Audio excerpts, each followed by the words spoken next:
Polisi telah menetapkan 2 tersangka dalam musibah longsor di area tambang galian C Gunung Kuda, Desa Cipanas, Kabupaten Cirebon, Jawa Barat. Dan kita telah tersambung dengan Kapolresta Cirebon, Kombes Pol Sumarni. Selamat sore, Bu Sumarni. Selamat sore Mbak Sasa. Bu, terakhir sudah dapat informasi bahwa sudah ada tersangka. Siapa kedua tersangka? Apakah benar memang 2 orang tersangka? Kemudian mereka disangkakan pasal apa? Dugaannya melanggar apa, Ibu? Ya, baik. Tadi kami juga sudah melakukan preskon ya. Berdasarkan hasil penyelidikan dan penyidikan serta gelar perkara kemarin tadi malam. Halo Mbak, Siap, Ibu, silakan. kami menetapkan 2 orang tersangka ya Mbak ya. Sial AK yang merupakan ketua Koperasi Al-Azharia yang juga sekaligus pemilik tambang. Kemudian tersangka kedua inisial AR yang merupakan KTT, Ketua Kepala Teknik Tambang. Baik, mereka disangkakan pasal apa, Ibu? Ya, untuk kedua tersangka disangkakan pasal 98 ayat 1 dan ayat 3 Undang-Undang Nomor 32 Tahun 2009 tentang perlindungan dan pengelolaan lingkungan hidup. Ancaman pidananya paling lama 15 tahun, Mbak. Baik. Kemudian denda paling banyak 15 miliar. Baik. Kemudian kita lapis juga dengan Undang-Undang Ketenagakerjaan Nomor 13 Tahun 2003, ya pasal 35, itu diancam dengan pidana paling singkat 1 bulan, paling lama 4 tahun. Kemudian dilapis juga dengan pasal 3, junto pasal 14 dan 15, Undang-Undang Nomor 1 Tahun 70 tentang keselamatan kerja. Itu ancaman hukumannya kurungan selama-lamanya 3 bulan dan denda Rp100.000. Dan atau kita lapis juga satu lagi undang-undang dengan pasal 359 KUHP, Mbak. Baik. Ancaman hukumannya 5 tahun penjara. Baik, perbuatan apa saja yang melanggar atau unsur-unsur apa saja yang diduga terpenuhi, Ibu? Ya, pada bulan Februari 2025 itu kan sudah ada longsor ya. Sudah ada longsor, namun tidak ada korbannya. Kami melakukan polis lain di lokasi tersebut. Kemudian Dinas SDM Provinsi Jawa Barat melayangkan surat peringatan kepada pemegang IUP Koperasi Al-Azharia untuk menghentikan kegiatan usaha pertambangan produksi sampai dengan batas waktu yang tidak ditentukan.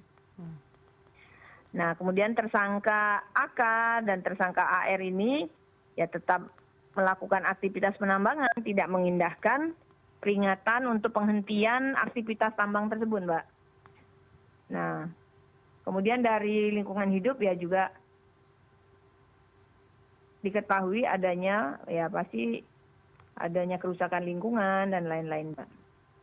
Baik, kemudian untuk keselamatan kerja, tenaga kerja atau karyawan dari Koperasi Al-Azhariyah tersebut tidak memenuhi standar K3 dalam kegiatan usaha pertambangannya.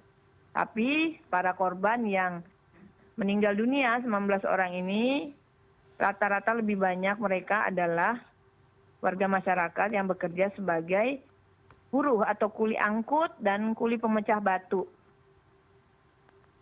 Kerja resmi Jadi di mereka bawah adalah freelance, Mbak, freelance dari warga masyarakat sekitar. Baik, namun kerja secara resmi di bawah tambang milik AK.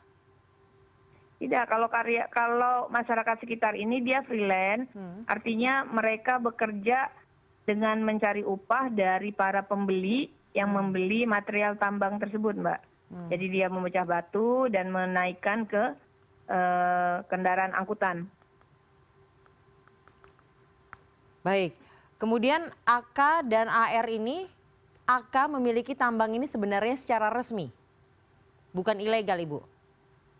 Resmi, izinnya lengkap, Mbak. Perizinannya lengkap. Itu perpanjangannya dari November 2020, berakhirnya nanti November 2025. Baik, izinnya resmi namun melanggar ketentuan bahwa di bulan Februari ditutup untuk sementara. Itu yang dilanggar ya? Di bulan Februari itu kan kami polisi lain karena adanya longsor. Kemudian ada surat peringatan dari Dinas SDM Provinsi Jawa Barat tanggal 19 Maret 2025 yang meminta operasional kegiatan pertambangan di lokasi tersebut dihentikan, namun tidak diindahkan. Baik, atas hal tersebut, atas perbuatan tersebut, maka kedua tersangka ini disangkakan pasal yang tadi sudah disebutkan ya Ibu ya? Ya, ada beberapa juga Mbak, ada beberapa yang lainnya ya. Ya. Perbuatan-perbuatan melawan hukumnya selain yang tadi saya sampaikan ya.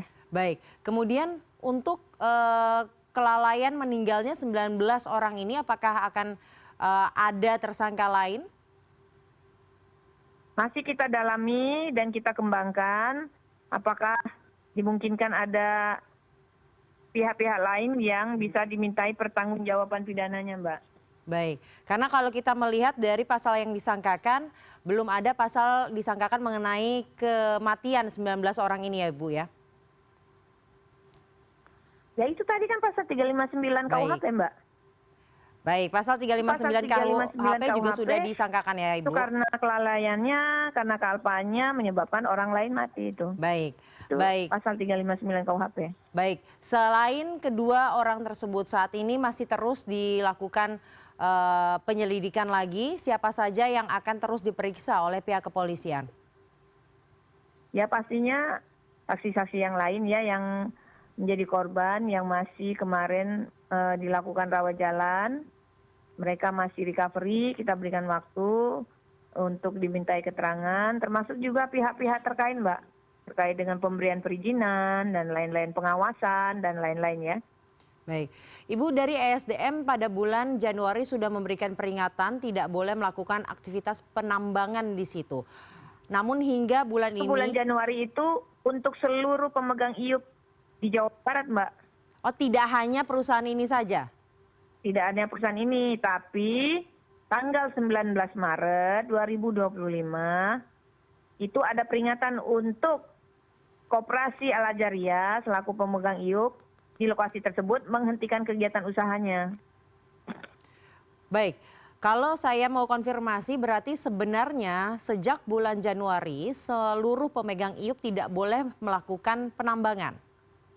Bukan begitu Mbak. Tidak boleh melakukan penambangan bagi yang tidak menyertakan rencana kegiatan anggaran biaya Mbak. Di situ kan ada item detail kegiatannya, detail rincian material berapa banyak yang akan dilakukan penambangannya dan lain-lain. Baik, bagi yang tidak menyertakan hal tersebut ya, kemudian pada 19 Maret Ya, spesifik... RKAB namanya. Baik, pada 19 Maret ini spesifik untuk koperasi tersebut ya Ibu? Betul. Itu kenapa? Kenapa kemudian mereka diminta untuk menghentikan sementara pada tanggal 19 Maret? Tadi sudah saya sampaikan. Karena longsor. Karena pada bulan Februari 2025 ada longsor. Berarti Tapi karena tidak longsor ada itu ya Bu? korbannya. Sehingga Polresta Cirebon menutup atau mempolis line area longsor tersebut. Dan Baik. kejadian itu Dinas ESDM Provinsi Jawa Barat melayangkan surat peringatan untuk Koperasi Al Ajariyah menghentikan kegiatan usaha pertambangan. Ibu, longsor terjadi pada bulan Februari, Gitu, kemudian surat baru keluar pada tanggal 19 Maret, Ibu. Ya, Mbak. Itu bagaimana dari apa yang terjadi dari bulan Februari kemudian suratnya baru keluar tanggal 19 Maret. Itu artinya kan mereka sebenarnya baru merasa untuk harus menghentikan pada tanggal 19 Maret. Ya, itu nanti kita dalami Mbak. Kenapa tanggalnya 19 Maret ya, dan lain-lain. Baik, terima kasih Ibu Kombes Pol Sumarni Kapolresta Cirebon telah bergabung bersama kami di CNN Indonesia Newsroom sore hari ini. Sama-sama, terima kasih.